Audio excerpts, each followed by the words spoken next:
بسم اللہ الرحمن الرحیم۔ عزیز طلباء، گلشن گرلز ہائی اسکول کے آن لائن لیکچر سسٹم میں خوش آمدید۔ ہمارا آج کا عنوان ہے اردو جماعت چہارم کے لیے۔ باب نمبر 3، علامہ محمد اقبال رحمۃ اللہ علیہ۔ آئیے ہم پہلے الفاظ معنی پڑھتے ہیں۔ سربلندی، عزت، وسیع النظری، بلند خیالی، تجسس، تلاش، معمار، تعمیر کرنے والے، ادراک، واقفیت ہونا، ذوق، دلچسپی، مداح، تعریف کرنے والا، معنویت، مفہوم، عقیدت، دل سے یقین، آبیاری، پانی دینا، دانشمند، عقل مند، استعارہ، تشبیہ۔ عزیز طلباء، جن الفاظ کو انڈر لائن کیا گیا ہے یہ آپ کا ہوم ورک ہے اور آپ نے املا بھی اس کی کرنی ہے۔ اب ہم اس کے سوالات پڑھیں گے۔ علامہ محمد اقبال کے ابتدائی مراحل کو مختصراً بیان کریں۔ اس کا جواب ہے، آپ نے ابتدائی تعلیم مدرسے سے حاصل کی، اسکاچ مشن ہائی اسکول سے میٹرک کا امتحان پاس کیا، گورنمنٹ کالج سے BA اور MA کیا۔ سوال نمبر 2، علامہ اقبال نے اپنی شاعری میں کس خواہش کا اظہار کیا؟ اس کا جواب ہے، علامہ اقبال نے اپنی شاعری میں شاہین کا ذکر کیا۔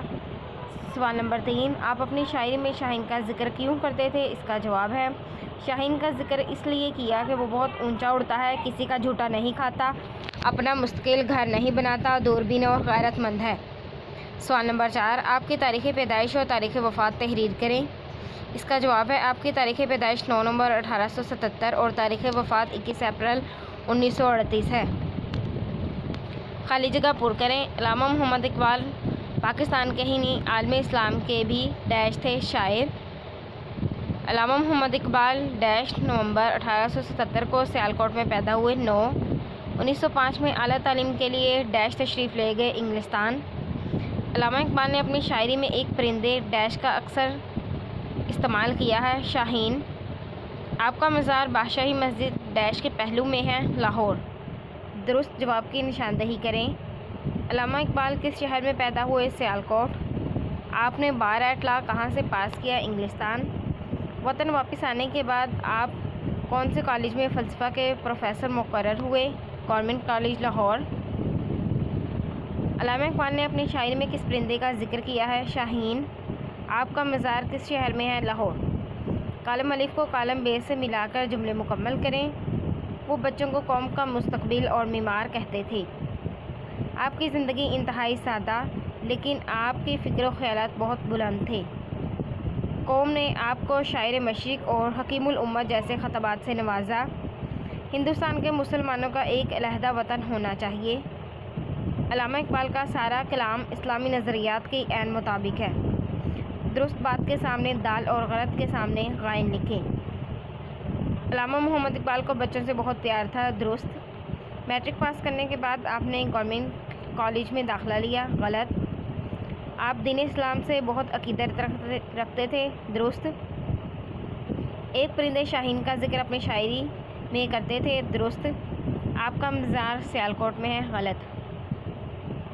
دیے گئے اسما میں سے اسم مصدر، اسم جامد اور اسم مشتق الگ الگ لکھیں۔ اوپر آپ کے پاس الفاظ دیے گئے ہیں، آپ نے اسم مصدر والے الفاظ اسم مصدر میں، اسم مشتق کے الفاظ اسم مشتق میں اور اسم جامد کے الفاظ اسم جامد میں لکھنے ہیں۔ اسم مصدر ہے نہانا، بولنا، پڑھنے والا، آنا۔ اسم مشتق مسکراہٹ، لکھائی، چال۔ اسم جامد ہے دوات، درخت، میز، ہاتھی، پتھر وغیرہ۔ دیے گئے الفاظ کی جمع بنائیں۔ شاعر، شعراء، قوم، اقوام، صفت، صفات، مقصد، مقاصد، خواہش، خواہشات۔ دیے گئے الفاظ کے متضاد بنائیں۔ اتفاق، نفاق، خوبی، خامی، جھوٹا، سچا، اونچا، نیچا، اعلیٰ، ادنیٰ۔ دیے گئے جملوں میں رنگین الفاظ کے متضاد لکھیں۔ شام کا وقت تھا، اب شام کا متضاد ہوگا صبح۔ عالیہ کو یہ سوچ کر رونا آ رہا تھا، رونا کا متضاد ہے ہنسنا۔ وہ اپنے مقصد میں کامیاب ہو گیا، کامیاب کا متضاد ہے ناکام۔ دریا بہت بڑا تھا، بڑا کا متضاد ہے چھوٹا۔ سائمہ بہت تیز چل رہی تھی، تیز کا متضاد ہے آہستہ۔ علی نے صاف کپڑے پہنے تھے، صاف کا متضاد ہے گندا۔ یہاں سے بدبو آ رہی تھی، بدبو کا متضاد ہے خوشبو۔ لڑکی نے گانا اچھا گایا، اچھا کا متضاد ہے برا۔ ہم ان کے مہمان ہیں، مہمان کا متضاد ہے میزبان۔ اسلم موٹا لڑکا ہے، موٹا کا متضاد ہے پتلا۔ دیے گئے الفاظ کے جملے بنائیں۔ معمار وہ بچوں کو قوم کا معمار کہتے ہیں۔ دانشمند علی ایک دانشمند لڑکا ہے۔ صفات ہمیں اپنے اندر اچھی صفات پیدا کرنی چاہیے۔ فرمائش ماہنور نے استاد سے چھٹی کی فرمائش کی۔ تہذیب ہمیں اسلامی تہذیب کے مطابق زندگی بسر کرنی چاہیے۔ دیے گئے الفاظ تلاش کریں۔ غفلت، فلسفہ، تجسس، تحقیق، تربیت، مستقبل، شاہین۔ یہ نیچے آپ کے پاس جو ہے وہ دیا گیا ہے کالم، اس کے اندر حروف تہجی لکھی ہوئی ہے، اس میں سے آپ نے یہ الفاظ چننے ہیں اور جیسے کہ یہ میں نے چن کر آپ کے سامنے رائٹ کیے ہوئے ہیں۔ Press bell icon, like, comment and share.